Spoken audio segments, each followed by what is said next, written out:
Masih semangat, Bu? Alhamdulillah. Bismillahirrahmanirrahim. Assalamualaikum warahmatullahi wabarakatuh.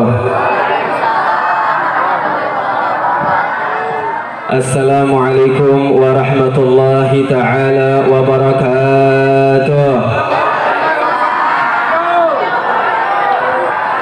Bismillah walhamdulillah. Bismillah walhamdulillah. Bismillahi masyaallah la yasuku khaira illallah. Bismillahi masyaallah la yasrifu su'a illallah. Bismillahi masyaallah makana min ni'matin fa minallah.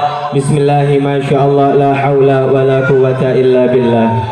Subhanaka la ilma lana illa ma 'allamtana innaka anta alimul hakim. Rabbi shrah li sadri amin wa yassir li amri wahlul 'uqdatam min lisani yafqahu qawli bijahin nabi wal ali amin ya rabbal alamin.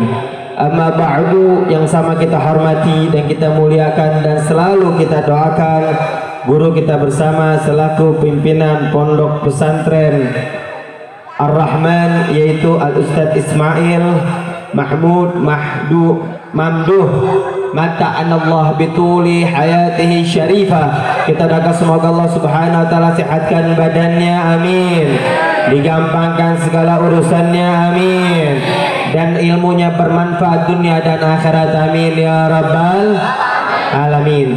Dan juga yang sama kita hormati para asatidzah, terkhusus Al-Ustadz Tamami Asmadi dan juga Al-Ustadz Yudi Wahyudi dan juga Al-Ustadz Ishaq, dan juga yang tadi baru saja membaca Al-Quran yaitu Al-Ustadz Acep Wahyudin dari Jonggol, mata'anallah bituli hayatihim syarifah. Kita doakan semoga guru-guru kita selalu diberikan kesehatan oleh Allah subhanahu wa ta'ala, amin ya rabbal. Dan juga yang sama-sama kita hormati para sesepuh, para tokoh masyarakat, para aparatur pemerintah, terkhusus Bapak Kepala Desa Bojong yaitu Bapak Ade Nur Diana dan juga Bapak Ripaldi selaku Sekdes Bojong. Semoga selalu diberikan kemuliaan oleh Allah subhanahu wa ta'ala, amin ya rabbal. Dan para asatidzah yang lainnya, para sesepuh, para hujaj, para ustadzah yang mohon maaf Al-Fakir tidak bisa sebutkan namanya satu persatu, tapi semua kita yang hadir pada malam hari ini mudah-mudahan tidaklah kita beranjak dari tempat ini kecuali dosa-dosa kita diampuni oleh Allah subhanahu wa ta'ala. Yang ada hajat semoga hajatnya dikabul oleh Allah, amin, dan dipanjangkan usia kita oleh Allah, amin, dalam keadaan taat ibadah kepada Allah, amin ya rabbal.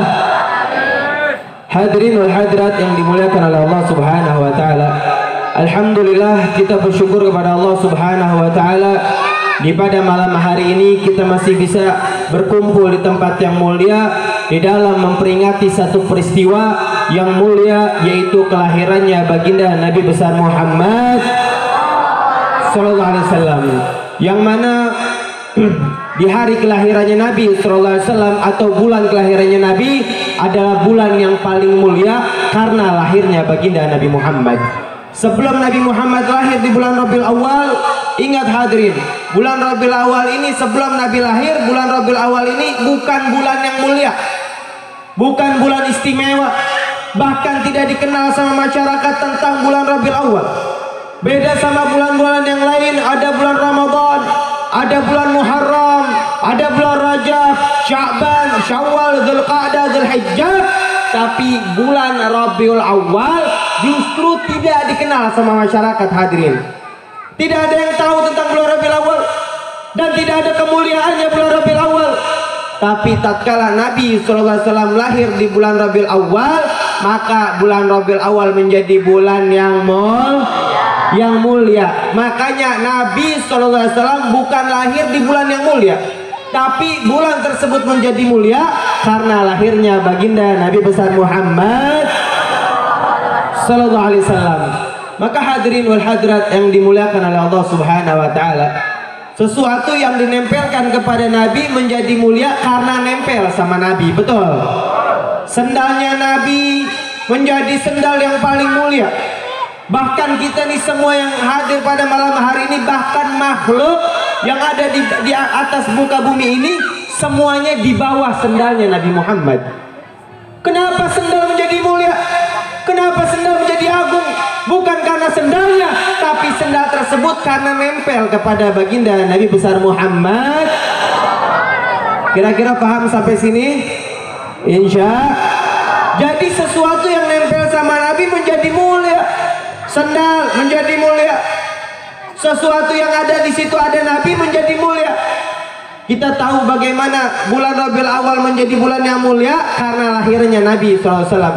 Hari Senin menjadi hari yang istimewa karena lahirnya baginda Nabi besar Muhammad SAW. Nabi Muhammad SAW lahir pada tanggal 12 bulan Rabiul Awal, tepatnya hari Senin, dan waktunya sebelum fajar datang. Sebelum subuh Nabi Muhammad SAW lahir. Maka tatkala di malam kelahirannya Nabi, Allah sambut, Allah memperingati hari kelahirannya Nabi. Dengan apa Allah memperingati? Dengan apa Allah sambut? Pertama, Allah Subhanahu wa Ta'ala meruntuhkan patung-patung yang disembah sama orang-orang kafir di kota Mekah di sebelah Ka'bah. Ada patung-patung di sebelah Ka'bah disembah sama orang-orang kafir. Patung tersebut besar, tinggi ke atas dan juga sampai ke dalam bawah. Ada pondasinya, itu diriwayatkan sangat dalam, seakan-akan kena goncangan yang dahsyat, tidak akan runtuh itu patung. Tapi di malam kelahirannya Nabi, di malam keistimewaan tatkala Nabi lahir, maka patung tersebut diruntuhkan oleh Allah, dijatuhkan oleh Allah, dihancurkan oleh Allah karena menyambut kelahirannya baginda Nabi besar Muhammad sallallahu alaihi wasallam. Allah menyambut kelahirannya Nabi. Bahkan tidak sampai di situ, kita tahu, kita dengar cerita dari kecil bagaimana ada api yang hidup ribuan tahun, yang hidup di Persia, disembah sama orang-orang Majusi. Kenapa disembah sama orang-orang Majusi? Karena api tersebut tidak pernah padam, Pak. Ribuan tahun, kena hujan, kena banjir, tidak pernah, Pak, hidup ribuan tahun. Sehingga kata orang-orang Majusi, wah ini Tuhan, disembah sama mereka. Tapi di malam kelahirannya Nabi, api tersebut dipadamkan oleh Allah karena menyambut kelahirannya baginda Nabi besar Muhammad. Allah sambut, Bu, kelahirannya Nabi. Allah panggil para malaikat. Makanya di dalam Maulid dikatakan fahtazal arsyu taraban wastibsyaran wamtalatis samawati anwar bercahaya Nabi Muhammad. Makanya Nabi SAW diriwayatkan tatkala lahir itu bercahaya tinggi sampai ke langit cahayanya. Bahkan sampai negeri Syam, saat itu negeri yang paling metropolitan, udah ada gedung-gedung di negeri Syam. Itu saking terangnya gedung-gedung yang ada di negeri Syam sampai kelihatan karena cahayanya baginda Nabi besar Muhammad. Bahkan diriwayatkan para terheran, orang-orang di kota Mekah terheran, ada dari mana ini cahaya yang begitu terang, mengejutkan sependuduk dunia, kejut dengan cahaya tersebut. Setelah dilihat, ditelusuri, ternyata sumbernya daripada rumah Sayyidah Aminah, ibundanya daripada baginda Nabi besar Muhammad sallallahu alaihi wasallam. Allah sambut apa? Malaikat menyambut kelahirannya Nabi dengan mengucapkan subhanallah walhamdulillah wala ilaha illallah wallahu akbar. Itu yang diucapkan sama malaikat tatkala Nabi lahir. Makanya ini salah satu tatkala kita mahalul qiyam, Pak, Bu, tatkala kita berdiri, tadi kita berdiri gak baca maulid? Berdiri, itu namanya mahalul qiyam. Kenapa kita mahalul qiyam? Kita tatkala mahalul qiyam, kita tafaulan, kita mengikuti para malaikat. Malaikat tatkala Nabi lahir, mereka berdiri untuk apa? Menyambut kelahirannya Nabi. Makanya kalau kita ditanya kenapa baca maulid, kenapa harus berdiri di tatkala baca maulid? Karena tafaulan bil malaikat, ngikutin para malaikat. Tatkala Nabi lahir, mereka para malaikat berdiri. Bahkan Allah keluarkan itu yang namanya bidadari dari sorga untuk menyambut jasadnya baginda Nabi besar Muhammad SAW. Makanya Allah nyambut kelahirannya Nabi, Allah muliakan kelahirannya Nabi, Allah agungkan hari kelahirannya Nabi. Bagaimana kita sebagai umatnya, Pak, Bu? Masa Allah saja yang menciptakan Nabi Muhammad, Allah yang menciptakan Nabi Muhammad, Allah yang memuliakan Nabi Muhammad, Allah yang menyambut kelahirannya Nabi, apalagi kita umatnya Nabi. Wajar nih kalau kita semua berkumpul pada malam hari ini senang gembira. Kenapa? Karena lahirnya sumber kebaikan, yaitu kekasihnya Allah, baginda Nabi besar Muhammad Sallallahu Alaihi Wasallam. Makanya harus gembira, senang. Kalau udah masuk bulan Rabiul Awal, senang, ya Allah, alhamdulillah, ini berkat Nabi Muhammad lahir nih, kita selamat dari adabnya Allah. Betul? Ini kita ini kalau bukan karena Nabi Muhammad ini pembawa rahmat. Satu sifatnya Allah, kasih sayang yang Allah berikan kepada kekasihnya Nabi Muhammad. Wa ma arsalnaka illa rahmatan. Dengan kalimat rahmat ini kita semua insya Allah terhindar daripada azab kubur. Amin. Kita ini menjadi umat paling dicintai sama Allah Subhanahu wa taala karena nempel menjadi umat ya baginda Nabi besar Muhammad sallallahu alaihi wasallam. Makanya hadirin wal hadirat yang dimuliakan oleh Allah Subhanahu wa taala, maka sesuatu yang ditempelkan kepada Nabi menjadi mulia karena nempel sama Nabi. Makanya kita lihat nih diri kita. Kita lihat nih umat kita saat ini, kita ini umat akhir zaman, betul? Kita umat akhir zaman, betul? Ada gak Nabi lagi setelah Nabi Muhammad? Ada? Ada Rasul setelah Nabi Muhammad? Nggak ada. Berarti selama ini yang diceritakan di dalam kitab Taurat, kitab Zabur, kitab Injil, kitab Al-Quran tentang kiamat, maka hari kiamat akan datang di akhir zaman. Kapan itu akhir zaman? Ya kita ini akhir zaman. Kita sudah jauh dari Nabi SAW 1400 tahun. Kita sudah jauh dari Nabi. Di zamannya Nabi saja mereka sudah pada khawatir akan datangnya hari kiamat. Apalagi kita udah akhir-akhir ini. Kita menjadi umat akhir zaman. Yang harusnya itu kalau umat udah terakhir biasanya dilupakan. Paling dilupakan sama Allah, paling dilupakan sama Nabi Muhammad. Justru kita menjadi umat yang paling dimuliakan sama Allah Subhanahu wa taala. Kenapa kita menjadi umat yang paling dimuliakan? Kenapa kita menjadi umat yang paling disayang sama Allah? Ingat, bukan karena banyak sholatnya kita, bukan karena banyak puasanya kita, bukan karena banyak sedekahnya kita, bukan karena banyak zakatnya kita, tapi kita semua menjadi umat yang mulia karena menjadi umatnya baginda Nabi besar Muhammad. Makanya kata Nabi SAW di dalam hadis, ummati ummatul marhumah, kata Nabi, umatku ini adalah umat yang dimanja sama Allah Subhanahu. Ini kita Pak Bu dimanja sama Allah. Kita yang nggak minta aja diberikan sama Allah. Ini kita nggak minta menjadi umatnya Nabi Muhammad, tapi Allah berikan kita menjadi umatnya Nabi Muhammad. Nabi Musa berharap menginginkan menjadi umatnya Nabi Muhammad. Seorang Nabi sudah diutus sama Allah, iri sama kita karena kita menjadi umatnya Nabi Muhammad. Nabi Musa iri sama kita. Kita nggak minta sama Allah, betul? Kita nggak ngarap sama Allah, kita nggak berharap kepada Allah, tapi kita dijadikan umatnya Nabi Muhammad. Makanya kita dibedain Pak Bu sama umat-umat yang lalu, dibedain kita beda sendiri biar kata umurnya kita pendek. Kita umat yang umurnya paling pendek.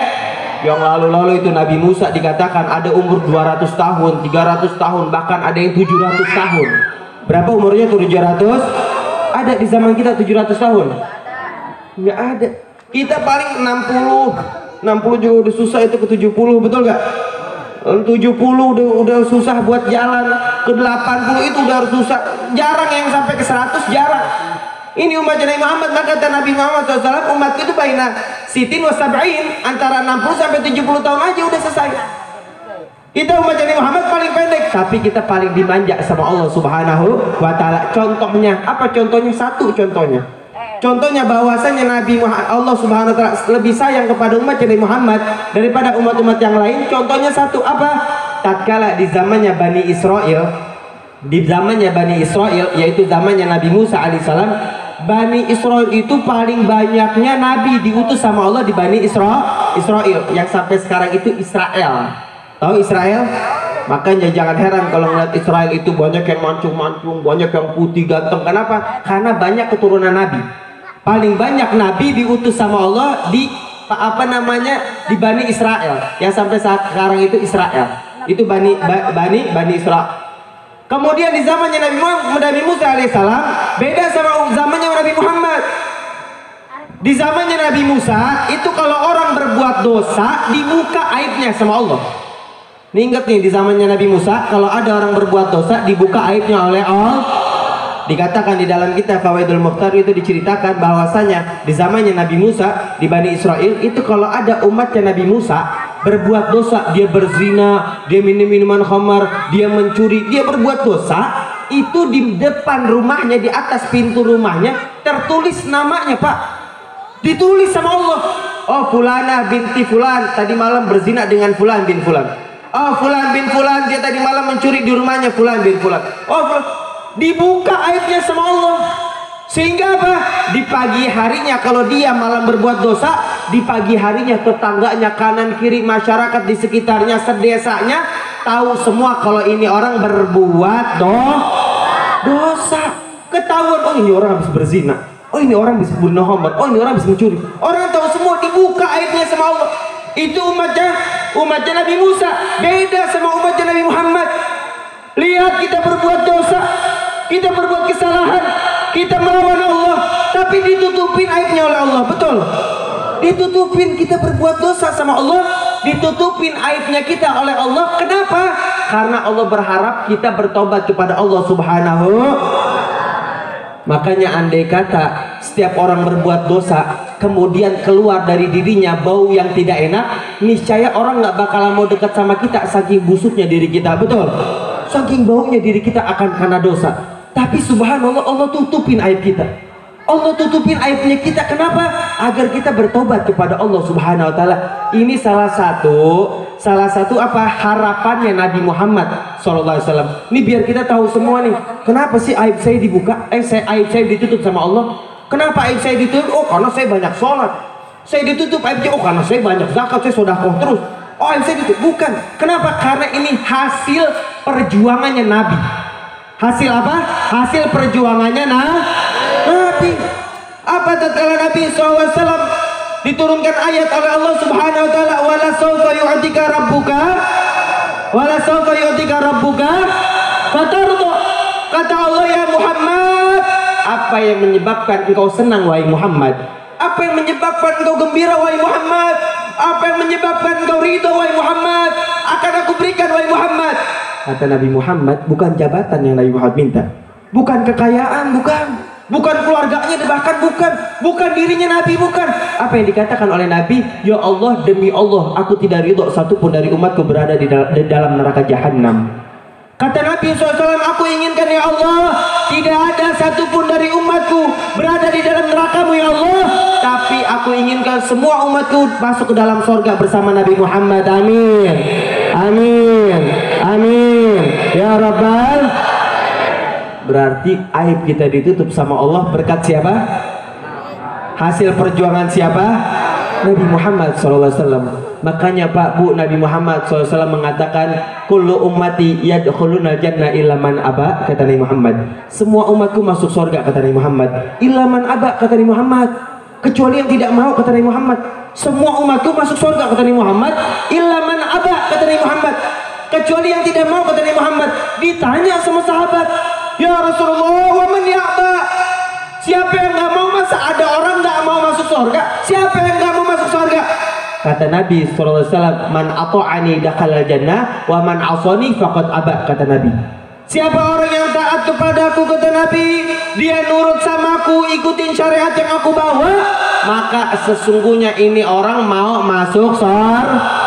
Mau tuh orang mau masuk surga sama Nabi. Kemudian siapa yang tidak masuk surga? Kata Nabi, siapa orang yang tidak taat kepadaku, sesungguhnya mereka belum mau masuk surga. Berarti yang taat sama Nabi masuk surga, yang tidak taat sama Nabi belum mau masuk surga. Lihat nih kalimatnya Nabi, belum mau masuk surga. Kata Nabi, yang taat kepadaku masuk surga, yang tidak taat kepadaku belum mau masuk surga. Jadi Nabi berharap yang belum mau itu berubah hatinya, mendapatkan hidayah dari Allah sehingga mau masuk surga. Cinta banget Nabi sama kita, betul Pak? Betul Bu? Cinta banget Nabi sama kita. Padahal Nabi bisa aja mengatakan, ayo siapa yang taat sama aku masuk surga, yang tidak taat masuk neraka jahanam, pasti masuk neraka. Tapi Nabi tidak mengeluarkan kalimat itu. Nabi masih berharap, ya Allah, mereka yang alil maksiat, mereka yang selalu berbuat dosa, mereka yang selalu berzina, mereka yang selalu berbuat minum-minuman khamar, mengkonsumsi obat-obat terlarang, Nabi berharap mereka mendapatkan hidayah dari Allah, masuk surga bersama baginda Nabi besar Muhammad sallallahu alaihi wasallam. Kira-kira sampai sini paham? Paham kira-kira? Insya. Jadi Nabi SAW cinta gak sama kita Pak? Cinta gak Pak? Bu, cinta gak Nabi sama kita? Cinta luar biasa Nabi Muhammad SAW. Bahkan sampai tidak di situ, wahai hadirin. Padahal Nabi SAW paling banyaknya mendapatkan ujian dari Allah. Ini manusia di muka bumi ini yang paling banyak ujiannya yang Allah berikan kepada Nabi Muhammad. Makanya kalau diri kita dapat ujian itu bukan untuk merendahkan seorang hamba, bukan. Jangan kita menganggap, oh saya ini diuji sama Allah berarti saya hina, bukan. Ujian yang Allah berikan kepada hambanya yang ibadah bukan suatu hinaan, tapi Allah ingin membentuk manusia tersebut menjadi manusia mulia dengan ujian. Jadi dengan ujian Allah bentuk manusia tersebut menjadi manusia yang andai kata ujian dari Allah itu suatu hinaan, pasti Nabi nggak bakalan diuji, betul nggak Pak? Tapi yang paling mendapat banyak ujian siapa? Nabi Muhammad. Nabi Muhammad masih di dalam kandung ibunya. Siapa nama ibunya? Sayyidah Aminah. Di dalam kandungan ibundanya Nabi Muhammad sudah ditinggal sama ayahnya, betul? Ayahnya sudah tidak ada. Nabi lahir nggak bisa manggil ayahnya, nggak bisa mengucapkan abi, wahai ayahku, nggak bisa. Kenapa? Ayahnya sudah meninggal dunia. Setelah lahir dipeluk sama Sayyidah Aminah. Subhanallah, maaf, Sayyidah Aminah tidak bisa menyusui Rasulullah karena tidak mengeluarkan air susu Sayyidah Aminah. Langsung disusui sama Suhaibah, kemudian langsung disusui oleh Halimatus Sa'diyah. 4 tahun disusuin sama Halimatus Sa'diyah, jauh dari Sayyidah Aminah. Halimatus Sa'diyah nyusui Nabi Muhammad 4 tahun. Selama 4 tahun tidak mendapatkan pelukan daripada ibundanya tercinta Sayyidah Aminah. 4 tahun Pak, Bu. Kemudian udah sampai 4 tahun, Halimatus Sa'diyah bawa bayi yang bernama Nabi Muhammad kepada ibundanya tercinta. Saat itulah dipeluk oleh Sayyidah Aminah. Cinta betul Sayyidah Aminah, kangen sama Nabi Muhammad SAW. Akhirnya kemudian berjalan beberapa lama, Sayyidah Aminah mengajak Nabi Muhammad, menggandeng Nabi Muhammad, layaknya sama anak sama ibu lah. Gimana coba? Kalau kita kangen sama anak kita kepengen ngajak jalan-jalan, betul nggak? Nabi Sayyidah Aminah mengajak Nabi Muhammad, ngajak jalan-jalan untuk apa? Menziarahi makam ayahnya Sayyidina Abdullah. Di mana? Di kota Madinah, sebelum Madinah dan setelah Mekah, yaitu baina Mekah wal Madinah, di kota Abwa. Sampai situ Sayyidah Aminah sudah perjalanan yang begitu panjang, jauh, hampir 150 kilo. Tatkala sampai, Sayyidah Aminah kurang sehat, sakit panas, akhirnya meninggal dunia. Nabi Muhammad usia 6 tahun. Anak usia 6 tahun menyaksikan ibundanya meninggal di pangkuannya. Sayyidah Aminah itu meninggal di pangkuannya Nabi. Dilihat sama Nabi. Anak umur 6 tahun, kalau usia kita berarti baru masuk SD. 6 tahun menyaksikan ibundanya meninggal dunia. Sedih luar biasa Nabi Muhammad. Baru 2 tahun dapat pelukan ibundanya, dicabut ibundanya oleh Allah Subhanahu. Diuji Nabi Muhammad oleh Allah. Ujian luar biasa. Tatkala dakwah, tatkala semua, dari pertama dari kecil Nabi Muhammad sampai Nabi Muhammad meninggal, diuji oleh Allah Subhanahu. Kenapa diuji oleh Allah? Karena Allah mempersiapkan bahwasanya Nabi Muhammad ini akan menjadi manusia yang paling mulia dan makhluk yang paling mulia di antara manusia yang lainnya dan makhluk yang lainnya, yaitu Habibullah, kekasihnya Allah, baginda Nabi besar Muhammad Sallallahu Alaihi Wasallam. Makanya Pak Bu, kalau kita dapat ujian, kita beda sama Nabi, betul gak? Nabi udah segitu banyak, kita ini ya Allah baru sedikit aja, udah mendingan mati aja, betul? Ada gak yang kayak gitu? Banyak baru sedikit nih, kesandung kakinya, aduh sialan banget. Ada gak yang ngomong kayak gitu? Udah seakan-akan baru dipecat dari pekerjaan, udah ngapain sih hidup? Baru diputusin dari istrinya, bukan pacar ini, nggak boleh pacaran, betul? Misalkan baru dipisahkan dari istrinya, dia diceraikan atau apalah, dia langsung putus asa. Banyak manusia putus asa. Padahal kalau dia lihat Nabi Muhammad, dia tidak akan putus asa. Dia akan termotivasi apa? Maaf, rada ribet ini. Kayaknya kalau Habib salah baru pada ketawa semua nih. Bu, kira-kira udah selesai belum nih, Bu? Ah, udah malam ini. Besok ada yang kerja kan ya? Ada yang kerja gak? Libur. Ada yang sekolah gak sekolah? Libur juga? Ada yang nganggur gak nganggur? Oh banyak, alhamdulillah. Apa-apa nganggur berarti Allah pengen kita nggak capek, betul gak? Maka hadirin wal hadirat, kita lanjutkan. Nabi Muhammad SAW kalau orang yang putus asa melihat Nabi Muhammad akan semangat lagi. Oh ternyata kita bandingkan hidup kita dengan Nabi Muhammad SAW, kita ini belum ada apa-apanya, jauh. Makanya kalau kita diuji sama Allah, berarti Allah sayang, berarti Allah pengen bentuk diri kita menjadi manusia yang mulia. Tapi kalau kita ibadah, betul nggak? Kalau kita ibadah, oh kalau kita sholat nih, rajin sholatnya nggak pernah ditinggal, puasanya alhamdulillah, pokoknya ibadahnya nggak pernah berbuat maksiat, terus diuji sama Allah, berarti itu ujian. Allah pengen naikin derajatnya kita. Nah kalau kita nggak sholat, nggak ibadah, nggak dapat rezeki, terus bilangnya oh ini ujian dari Allah. Enggak, itu adab dari Allah Subhanahu wa ta'ala, bukan ujian. Tapi kalau kita tatkala ibadah, tatkala sholat, alil ibadah, itu mendapatkan ujian dari Allah Subhanahu wa ta'ala, itu baru ujian dari Allah Subhanahu wa ta'ala. Makanya hadirin yang dimuliakan oleh Allah Subhanahu wa ta'ala, Nabi Muhammad udah segitu banyaknya ujian dari Allah, yang masih diingat adalah umatnya kita nih, yang sering lupa sama Nabi. Tapi kita yang paling diingat. Bahkan tidak tatkala Nabi hidup, tatkala di akhir hayat Nabi akan meninggal, udah dicabut nyawanya Nabi, saat proses pencabutan nyawa, Nabi masih ingat diri kita sebagai umatnya. Apa yang Nabi katakan kita dengar semua, dari kecil kita tahu. Apa yang disabdakan terakhir yang dikatakan oleh Nabi tatkala sakaratul maut, Nabi mengatakan, ya Allah, berikan setengah rasa sakit sakaratul maut umatku, berikan setengahnya kepadaku, kata Nabi Muhammad. Setengah rasa sakit sakaratul maut diberikan kepada Nabi Muhammad, nggak mau membanding umatnya daripada sakitnya sakaratul maut. Makanya nanti kalau kita sakaratul maut itu, kalau kita nggak sakit, setengahnya udah diberikan kepada Nabi SAW. Tapi sakitnya luar biasa sakaratul maut. Ada yang pernah di sini? Hah? Ada yang pernah sakaratul maut? Jangan, kalau ada serem, jurik semua berarti ini. Maka kalau kita merasakan nanti sakaratul maut, Nabi Muhammad sayangnya sampai situ, Pak, Bu. Makanya wajar betul kalau kita berkumpul merayakan acara maulid, merayakan acara kelahirannya baginda Nabi besar Muhammad sallallahu alaihi wasallam. Makanya ini acara kayak gini, ini kasih tahu anak-anak kita, Bu.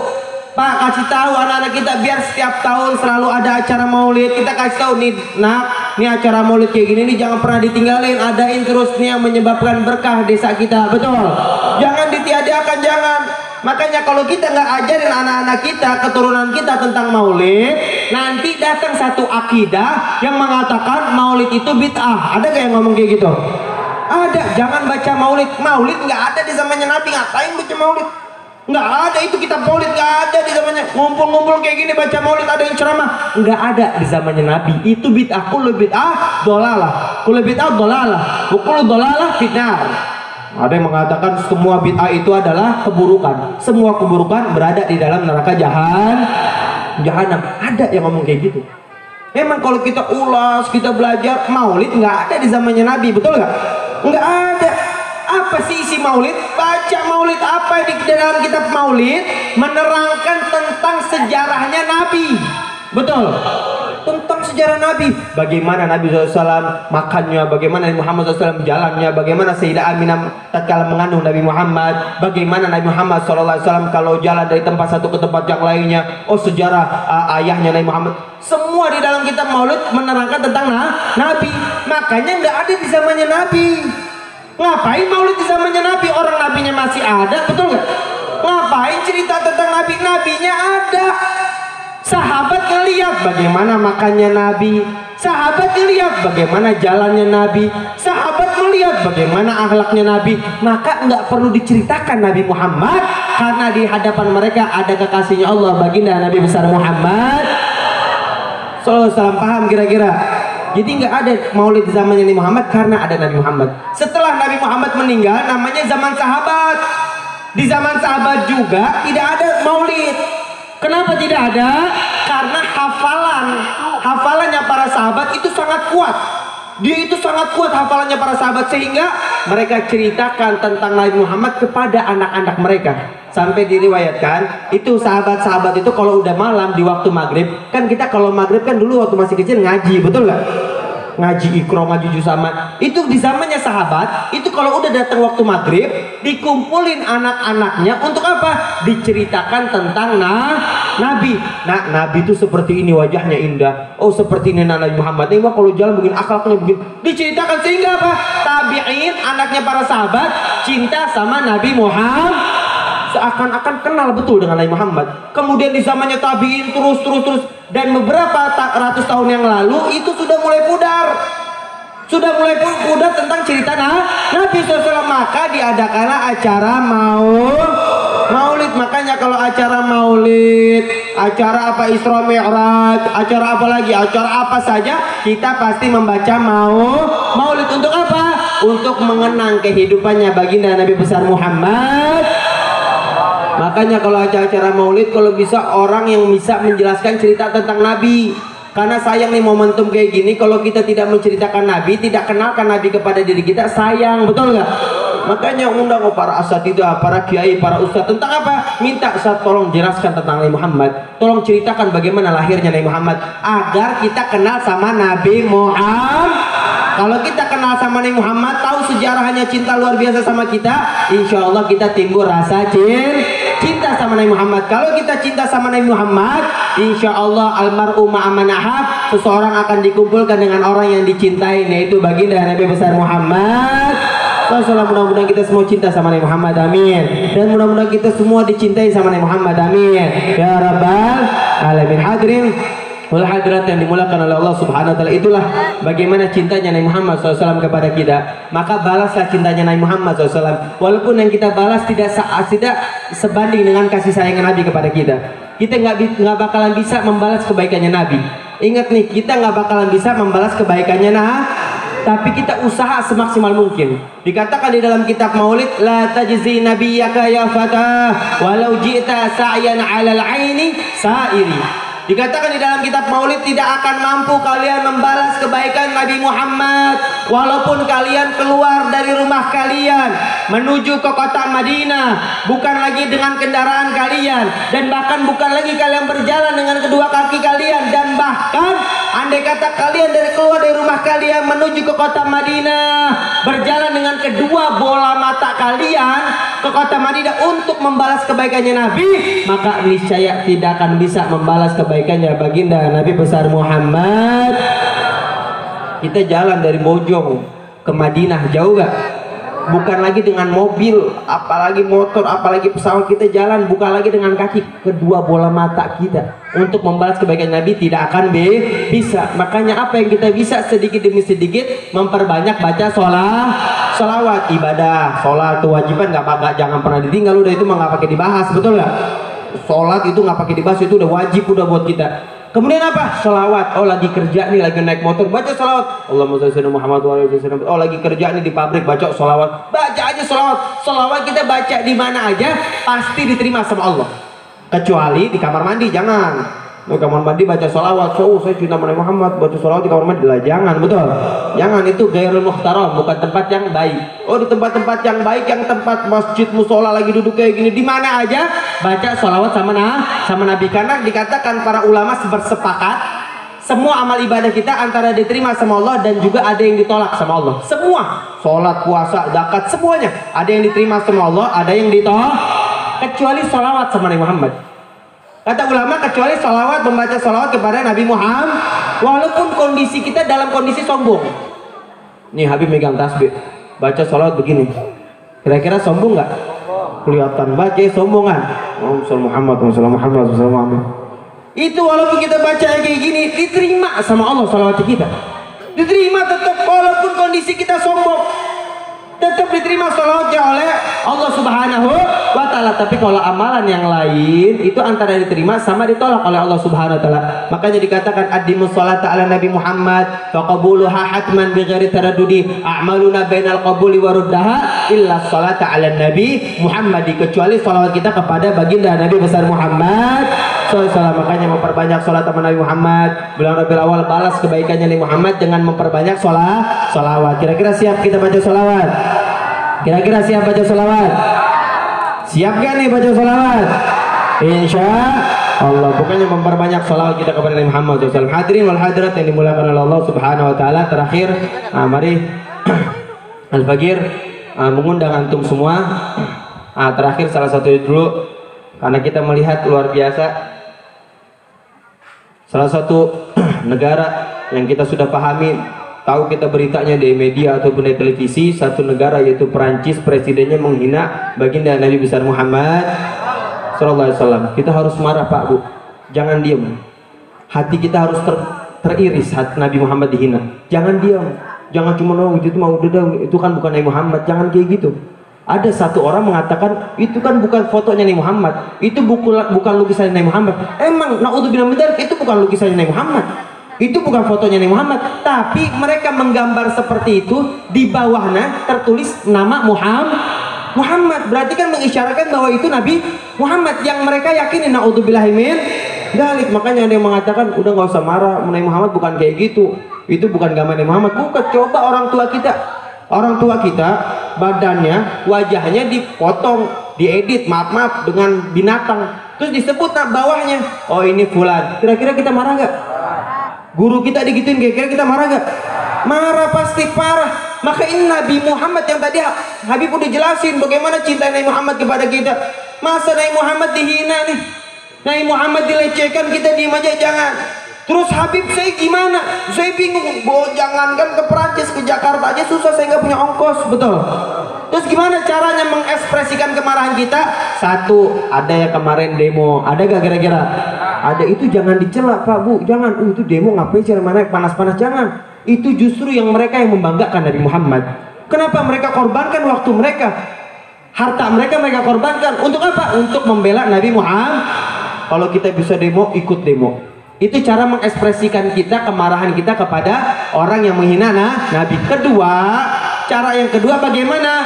Memboikot produk-produk dari Perancis. Tuh yang nomor 2. Kita tahu tuh ada media-media apa saja produk dari Perancis, usahakan. Oh ada satu nih merek, adalah satu merek lah. Oh ini saya lihat di gambar, oh ini produk dari Perancis. Oh jangan dah. Ya Allah, saya nggak mau minum minuman ini. Bukan saya nggak punya duit, tapi saya tidak mau minum minuman ini karena orang yang memproduk ini ataupun satu negara yang memproduk ini adalah orang yang menghina Nabi Muhammad.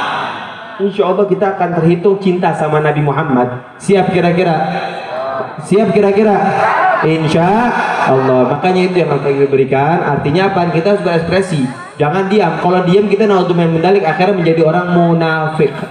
Kalau kita diam kita menjadi orang munafik. Jangan cuma diem aja. Makanya hadirin wal hadirat yang dimuliakan oleh Allah Subhanahu wa taala, mudah-mudahan orang yang menghina Nabi Muhammad dibinasakan oleh Allah Subhanahu wa taala. Amin. Amin ya rabbal alamin. Hadirin wal hadirat yang dimuliakan oleh Allah Subhanahu wa taala, terakhir Al-Fagir mengundang antum semua dan meminta doa restu kepada antum semua. Insyaallah Majlis Taklim Mahabbah akan mengadakan milad yang ketiganya, yaitu pada tanggal 2 bulan Januari tahun 2020. Tanggal berapa? Tanggal 2 bulan Januari tahun 2021. Insya Allah kita akan mengadakan acara besar lagi seperti tahun kemarin. Dan insya Allah lokasinya kalau tidak di Desa Mekarsari, atau insya Allah di dalam Taman Buah Mekarsari. Maka insya Allah doakan hadirin. Dan juga Al-Fagir udah izin tadi sama panitia, Al-Fagir akan membaca qasidah. Tatkala Al-Fagir membaca qasidah, nanti ada kru yang berdiri dari kru Mahabbah membawa sorban. Mari yang kita ingin sedekahkan harta kita di jalannya Allah, mudah-mudahan hartanya ditambah oleh Allah. Amin. Ini demi Allah Pak Bu, bukan buat saya. Demi Allah saya tidak ngambil sepeser pun. Ini semuanya untuk terlaksananya acara milad Majlis Taklim Mahabbah. Mudah-mudahan berkat dukungan antum semua, berkat harta antum semua, ini semoga harta kita diberikan keberkahan oleh Allah Subhanahu wa taala. Amin ya rabbal. Ayo sambil baca sholawat, semuanya baca, ikutin Al-Fagir. Allahumma sholli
kasadanal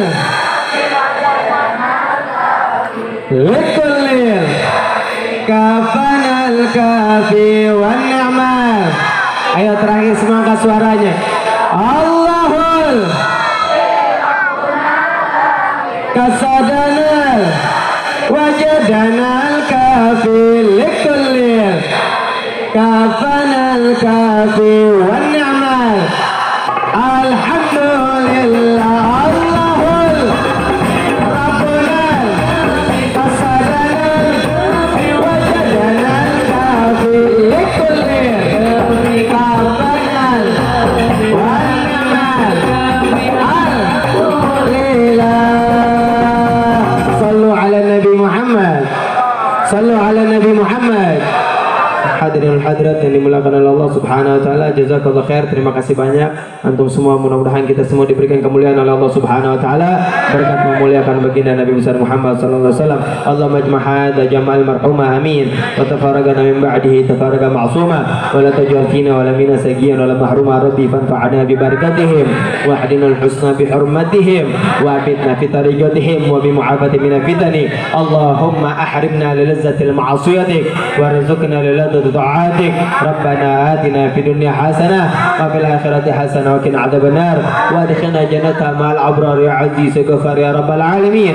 وصلى الله على سيدنا محمد نبي الأمي وعلى آله وصحبه وسلم والحمد لله رب العالمين. Kurang lebihnya Al-Fakir minta maaf. Billahi taufiq wal hidayah wa ridha wal inayah. Wassalamualaikum warahmatullahi wabarakatuh.